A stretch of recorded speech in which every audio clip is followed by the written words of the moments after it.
Hey basketball guys, we have news. Let's go to more Los Angeles Lakers news, but first don't forget to subscribe to the channel and leave your like. The Lakers are out of the playoffs and manager Rob Pelinka is already preparing to trade several players, because this roster is not capable of being a champion. Rumors: Lakers want to solve the problem of a big center by bringing back Mark Williams. The Los Angeles Lakers dropped the ball in the first round of the 2025 postseason. While many believed the organization could make a championship run with Luka Doncic and LeBron James sharing the court, Los Angeles only secured one victory in 5 games, allowing the Minnesota Timberwolves to advance to the Western Conference semifinals. With Jackson Hayes failing to appear in Wednesday night's elimination contest, the Lakers' lack of size plagued them from start to finish. Los Angeles surrendered 18 offensive rebounds, 9 to Rudy Gobert, and secured just 1 block in their 103-96 loss. Luckily, the Lakers could get back on track next season by acquiring a star big man from the Charlotte Hornets this summer. There's bad blood here, of course, but we know the Lakers like Mark Williams as a player and we know the Hornets are willing to trade him, CBS Sports' Sam Quinn wrote Thursday. It would be a bit dirty, but don't be surprised if the Lakers re-engage the Hornets at a lower price point this summer. They might have done that after the failed physical if they'd been allowed, but the deadline had passed. The Lakers seemed to have struck gold when they traded for Williams on February 5. Williams, a high-upside center known for playing above the rim on both ends and remaining energized at all times, was swapped for Dalton Knetch, Cam Reddish, a 2030 first-round pick swap, and an unprotected 2031 first-round pick swap. However, the game-changing deal was later rescinded by Los Angeles due to Williams' unsuccessful physical. Although Williams is an injury-prone big man who's yet to finish a regular season with 50-plus games played, the Lakers should consider acquiring the Duke product in free agency. Considering Williams is only 23 years old and would help prevent J.J. Redick and the Lakers from turning to smaller lineups, it would undoubtedly be worth a second attempt. Knetch was already included in a trade for Williams 3 months ago, making it reasonable for Los Angeles to use the rookie stud to entice the Hornets in free agency. Stay or go? Predicting what happens with Lakers free agents. The Los Angeles Lakers entered the Western Conference playoffs as the 3rd seed. Despite matching up with a Minnesota Timberwolves team that reached the Western Conference Finals last season, most were predicting the Lakers to move on. That's not what happened. On Wednesday, LA was eliminated from the opening round of the playoffs in 5 games. They now turn to the offseason. The Lakers have a few key free agents that they will have to decide if they want to keep or move on from. Stay or go?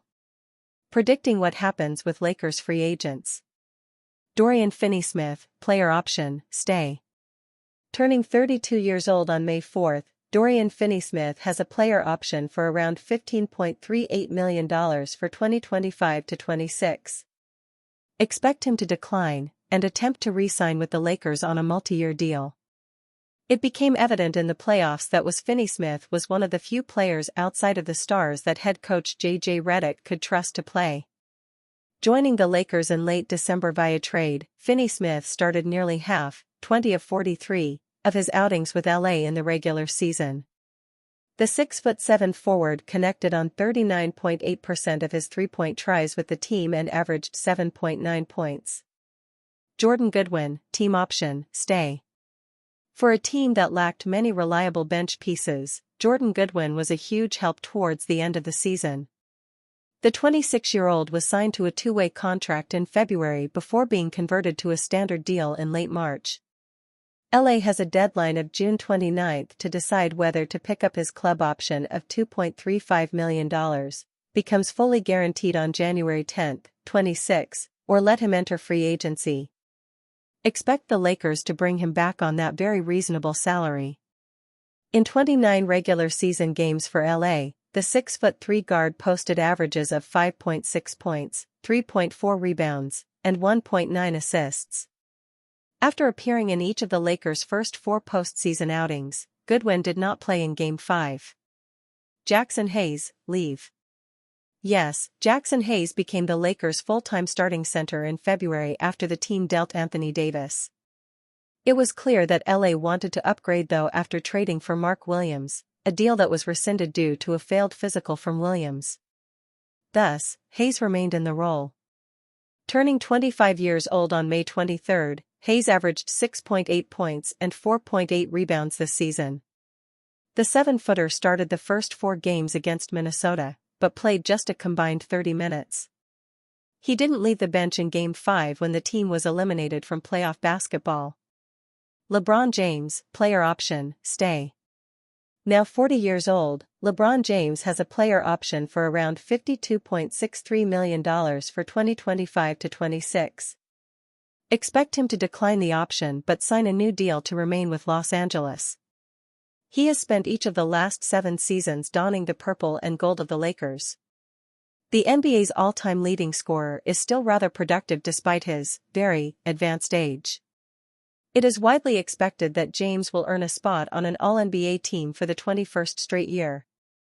A full year of him and Luka Doncic together may unlock more chemistry and potentially more team success at the end of the season. Austin Reaves takes responsibility for Lakers' early exit after disappointing series.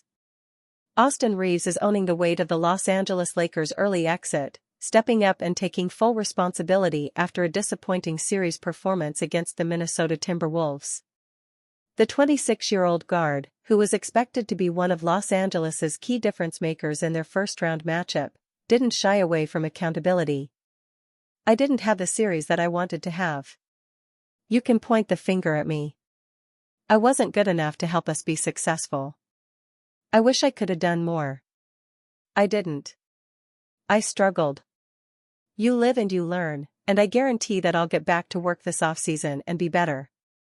It's a rare and admirable admission in a league where finger-pointing can sometimes cloud postmortems.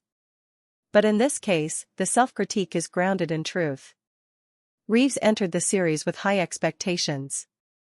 Just a couple of years into a 4-year, $53.8 million deal, he had already proven himself a capable playoff performer in 2023, especially during the Lakers' run to the Western Conference Finals. This time, however, he fell flat. Across 5 games, Reaves averaged 16.2 points and 3.6 assists but shot just 41.1% from the field and an icy 31.9% from three-point range. In comparison, Timberwolves forward Jaden McDaniels, seen as Minnesota's third option, averaged 17.4 points on 57.4% shooting while also locking down defensively.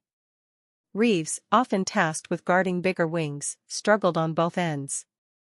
The low point came in the decisive 103-96 loss in Game 5.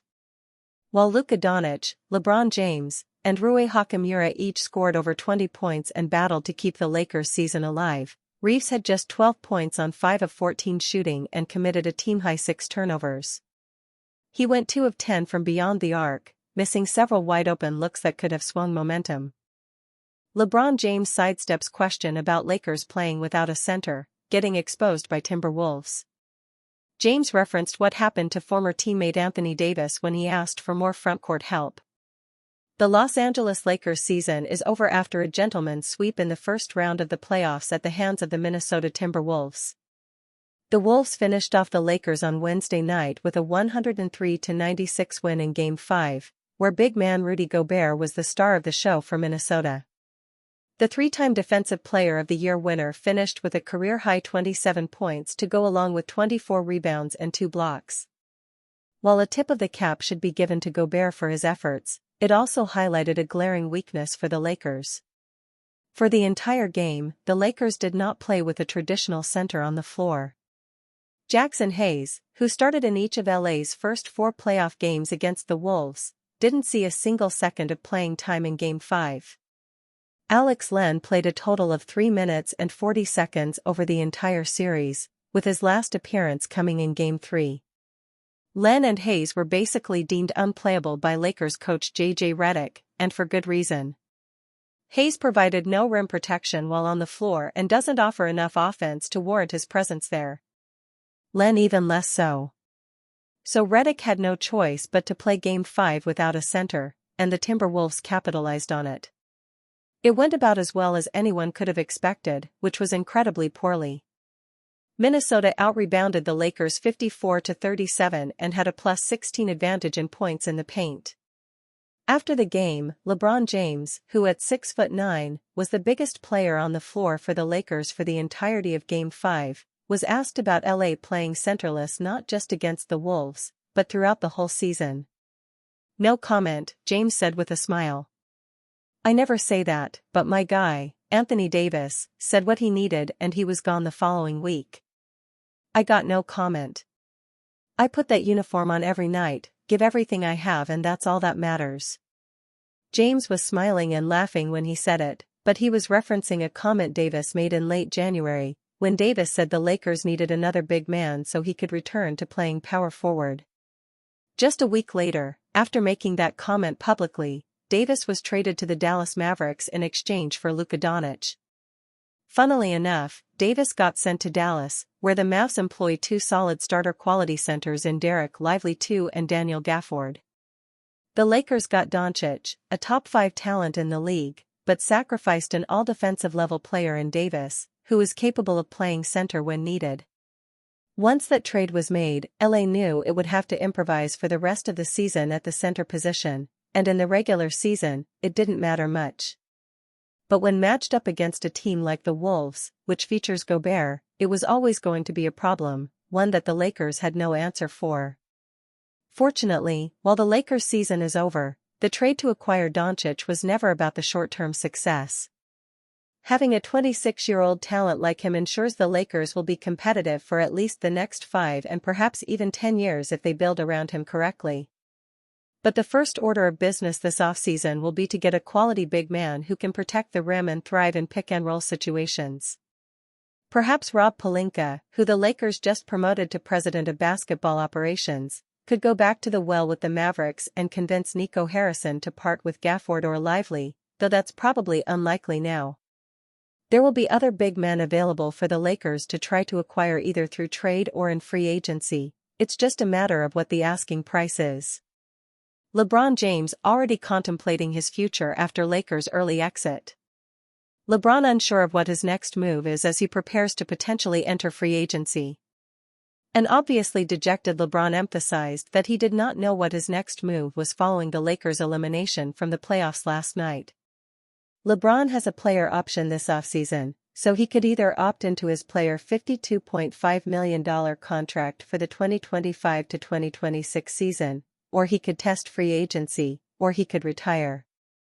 LeBron did clarify that he was not looking for other teams to play for, but you never know what can change over the next few weeks.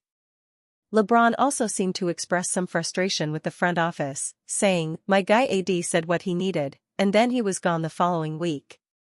Presumably, LeBron is referring to AD's preference to play power forward alongside a bigger center.